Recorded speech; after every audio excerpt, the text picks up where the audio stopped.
Hey everyone, I wanted to take you to our orientation and show you the class a bit and show you how things operate inside of Canvas and get you started so you'll get comfortable. So let me just jump in here quickly and say that, first that you are responsible for the stuff on Canvas. And I do need you and want you to get extremely comfortable with looking around and knowing where things are, and particularly knowing where your due dates are. Those things are absolutely 100% important that you know your due dates and when they are. So please do keep abreast of them.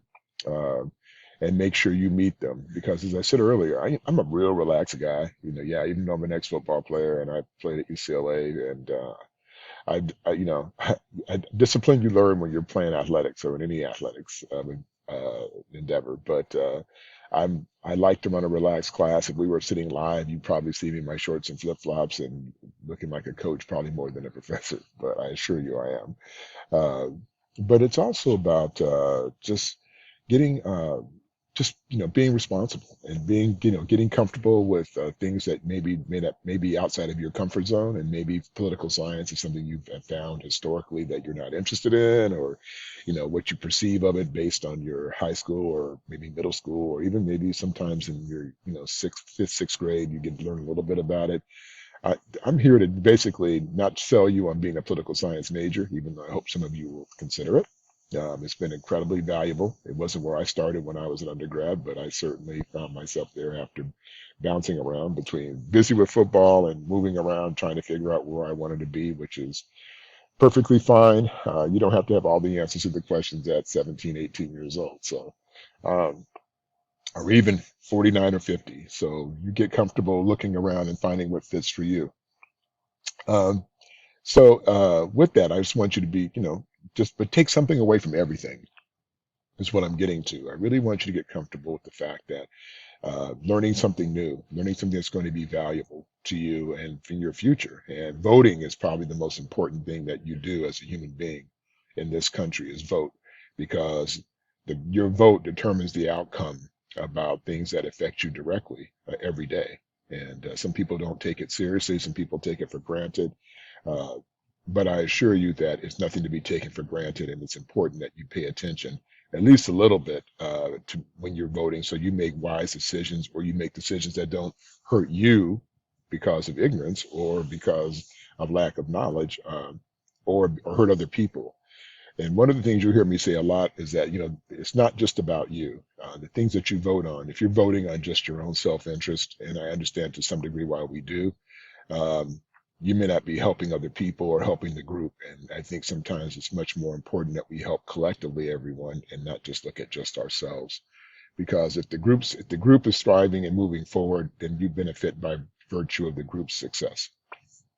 Um, so anyhow, now that I've said that, you'll see the way I do my class is really done from very much a historical perspective, and we'll get more into that as we get into chapter one of the book. You'll see how I approach it, but I do want to say that I love teaching political history from a historical perspective because it shows you how we got to be where we have arrived at to this point. Will question some of the validity of certain things that we look at every day.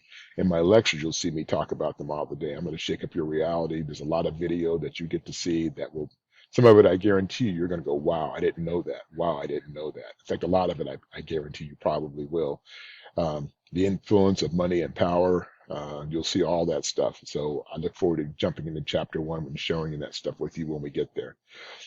All right, so without further ado, let me jump in here and show you some of the things just to get you familiar. So the first thing you'll have to do, and you need to do this like ASAP, particularly if you're going to take the class. If you're sure 100% you're in for the long game, you're going to be here, make sure you click on the attendance check-in and go in and do the attendance check-in. It said I put in here it's mandatory. You'll see how you go in and you'll basically jump in here. You just click in and put here or yes or whatever, and then it puts it into the grade book that you're here. If you're not sure, you need, I give you enough time to be able to wait to do this. But if I see that you haven't checked in, let's say by I'll look at the end of the first week, but certainly before census, when we basically have to assess how many students are alive or not, I will drop you from the class if I don't see you checked in. So do take care of that right away. It's not a big deal. It takes just a second. But I definitely want you to be able to do that. In fact, let me jump into the student view so you'll see what it looks like from your view. Um, so you'll see in here, like I said, you'll go into the to attendance check-in, you'll click in next, and that'll take you into where you need to go in and do that. Okay. Oops, I'm sorry, I jumped in ahead. But yeah, you'll see where to go in and do your do the check-in. It's locked right now, but it's very simple. And then once you do that, then you can jump back into the modules. And I have it kind of set up right now where uh, I need you to walk through and complete all the items that are in here in the actually, I'm going to come out of the student view for a second. I don't know why that's not showing.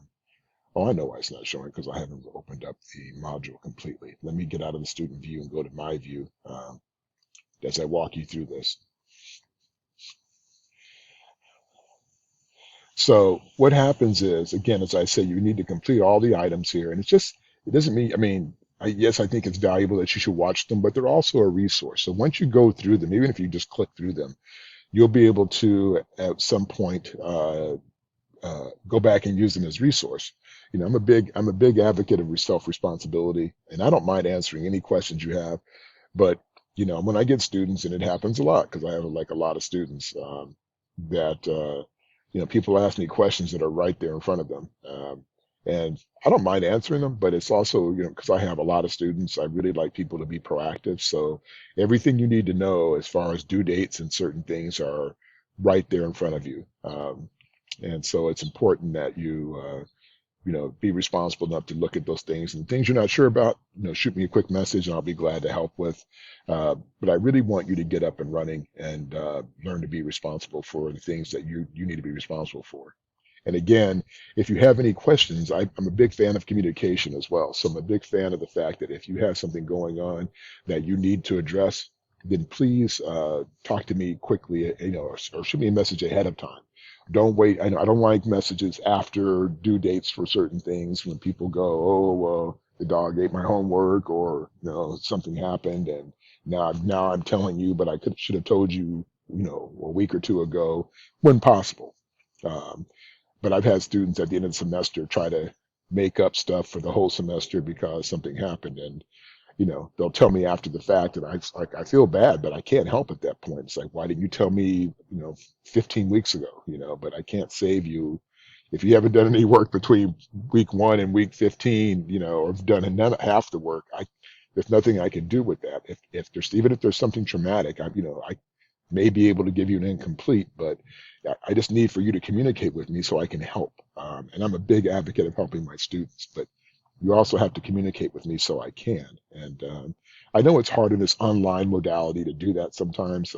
My one class that is hybrid, where people will see me face to face once a week, except for this first week, which I'll talk more about in detail with them personally. Um, they will they will have more of a sense of who I am. But again, I hope some of you will take the time to come into office hours, which I'll have, you know, I'll have a live time where I'll be in my office on Wednesday afternoons. Again, not the first week because I'm getting over the surgery, but after the first week, I should be in there after my class for a couple of hours. So if you want to just drop in and say hello, it doesn't always have to be an academic question. I love to build relationships with my students and get to know them. Um, and so, you know, come in and say hello. You don't have to come in and have anything particular to say. Just drop by room 1712, which is right between the new student center and the gym, right on opposite side of financial aid office, and you'll find me in there. So don't hesitate to come by sometime. Okay. Um, so in here you'll see again, I once you do the attendance check-in, then you can jump right into the course orientation, and you'll see the welcome to American Government recording that I put in. And yeah, it is without my face. So what you'll do, you'll just click in here, and you can click on the recording, and it'll tell you some things about the class, and then of course some things here about political science and American government, just some preliminary things. Okay. I'm not going to go into each one of the modules, but I will just show you how this all works. And then you'll go into orientation module. This is the one I'm doing right now. And then there's a to-do list for the beginning of class for the orientation, which basically lays out, I want you to do no later than the 27th, which is a week, the second Saturday from the beginning of semester, to do, just have gone through the necessary things. Do your getting to know each other thing, which basically is just like an introduction of yourself. Uh, and then responding to your peers, or two, three other classmates, to talk about, you know, a little bit of who you are and what your interest or lack thereof in the class. And it's okay. You will not offend me if you say I'm not really a political science person, but you know, I have to take this class. I will not judge you or you know, look down on you if that's how you feel. Um, After that, you'll see my bio in here, which just tells you a little bit about me if you want to know about me. And then, uh,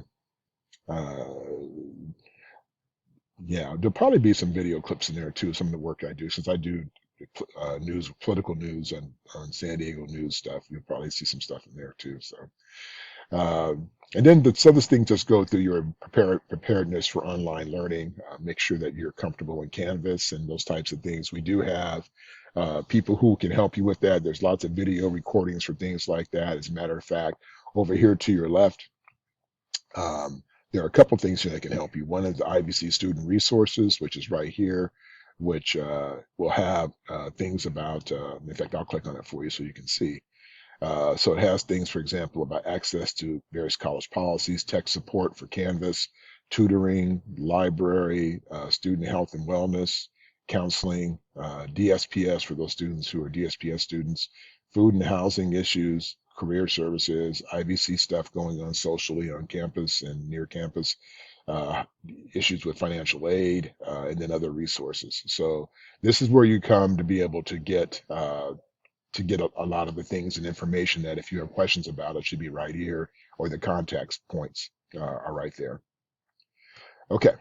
Um, and then again, this just talks about the time commitment. It's very general, but it's just, you know, information, you know, I mean, you will take as much time as you need to do well in the class. That's the bottom line. Even though there is a supposed prescription for how many hours you spend for one lecture hour for you know, your out of class time, but it really depends on each person. So I'm not gonna, that's up to you. Attendance, of course, this is online, except for the hybrid class. The hybrid class has to meet once a week, and yes, that is required that you come to the hybrid class live, unless I've cleared you for something else. I do expect you, those who are in the hybrid class, which meets on Wednesdays, from 11:20 to 12:45, that I do expect you to be there for that one day a week. And then the other day that you're not there is really based on you doing the work that we talk about from class. Uh, and then again, we go down through here. There's other things here, obviously getting to know your classroom, student support, again, which a lot of this is built into the student resources. The academic year calendar is here, and this just shows you all the dates for various things throughout the academic year. If you have any questions, it's laid out in here for you. You can also download the PDF. Let's see if my Wi-Fi is working well at my house today. Yeah, so here's examples. So here's fall 2022. It shows you what uh, the various dates at the in here. It tells you Veterans Day. We guess we get two holidays in the fall: Labor Day on the 5th and Veterans Day on the 11th, and then Thanksgiving, of course, last week of November. So we've got a few things we get to do. And it also gives you a legend here to tell you what the holidays are. So feel free to glance that if as you need it. And then let's see. So then we get into the important due dates and deadlines for fall semester. And this is not mine. These are the ones for campus. And so you'll see here, and this will also help you so you recognize the deadlines, because I do hold you responsible for them. If you don't drop the class, or if you're in class and then you don't drop it, even late drop after the fact, I don't drop you. That's up to you completely. You're responsible. I will do it up to census. If I see somebody not checking in or checked out, I'll reach out to you once and say, hey, are you going to be in the class? You say yes, great. If you don't respond, then I will drop you so I can add other students who may be on my wait list. But this has the due dates, shows you when the last day to drop for W, again, which is August 28th. Uh, Excuse me, and not receive a W is August 28th. And then you can go through and see the other deadlines. If you want to drop full term classes, is November 5th, for example. So So those are the things you have to be aware of. And also on August 28th, that's the last day you get a refund for your money that you paid, as if you have that. Here's your financial aid information, some other things that are built in here. But again, it just shows you all the basic deadlines for each aspect of campus. Okay, all right, and below that you'll find there's a roadmap for the class, which I'm going to actually move this down here because this really should be down here. Oops, I'm going to do this while I'm live. Uh, I'll do it after the syllabus because this just gives you basically a layout of the class, which doesn't need to be up here. Um, this just tells you about how to contact me, which I've also email, phone. You have lots of that ways. You'll see in the syllabus contact phone number for me. My personal phone number, which is a 619, that's only an emergency number. Use the 760 if you for general stuff, or email me. My office hours, of course, are in here.